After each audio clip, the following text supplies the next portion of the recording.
దేవుని నామానికి మహిమ కలుగును గాక. ప్రియులారా, ఈరోజు అందరూ బాగున్నారా? మరొక సందేశంతో మీ మధ్యకు వచ్చాను. నిన్నటి యొక్క వాక్యాన్ని ఈరోజు కొనసాగింపుగా చెప్తా ఉంటున్నాను.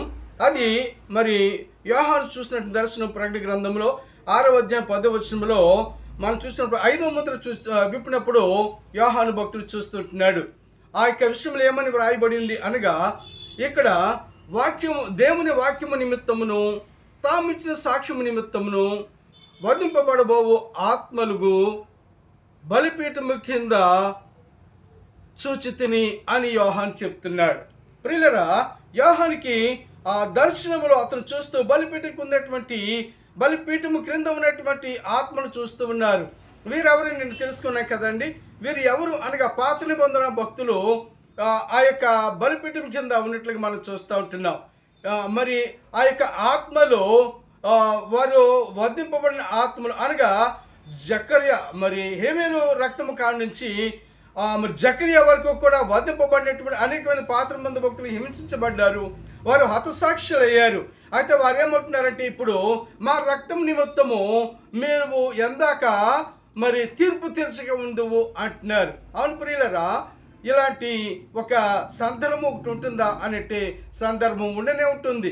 ఎందుకు అనగా ప్రతి ఒక్కరు కూడా వారు చిందించిన రక్తాన్ని గురించి తీర్పు సమయంలో లెక్క అప్పగించవలసి ఉన్నది. హతసాక్షి అయినటువంటి వారు ఎవరి చేత చంపబడ్డారో వారందరూ కూడా మరి దేవుని యొక్క తీర్పులో లెక్క చెప్పవలసి ఉన్నది అనేటువంటి విషయాన్ని తెలియజేస్తూ ఉంటున్నాను. అంతేకాదు, అక్కడ ప్రభు వారికి చెప్పినటువంటి మాట ఏంటి? వారు అలా అడిగినప్పుడు ఆయన ఏం చెప్తున్నారంటే, తల్లిని వస్త్రముల వారు ప్రతి వానికి ఇయ్యబడిను, మరియు వారి వలె చంపబడినటువంటి వారి సహదాసుల యొక్కయో సహోదరుల యొక్కయో లెక్క పూర్తి అయ్యే వరకు ఇంకా కొంచెం కాలము విశ్రమింపవలని వారితో చెప్పాను. చూస్తారా ప్రియులరా, దేవుడు ఇంకా ఏం చెప్తున్నాడంటే, ఇంకా హతసాక్షి అయ్యేటటువంటి వారు ఉన్నారు. ఒక లెక్క ఉంది. ఆ లెక్క తీరే వరకు కూడా నేను తీర్పుకు మీరు ఆగండి అని చెప్తున్నారు.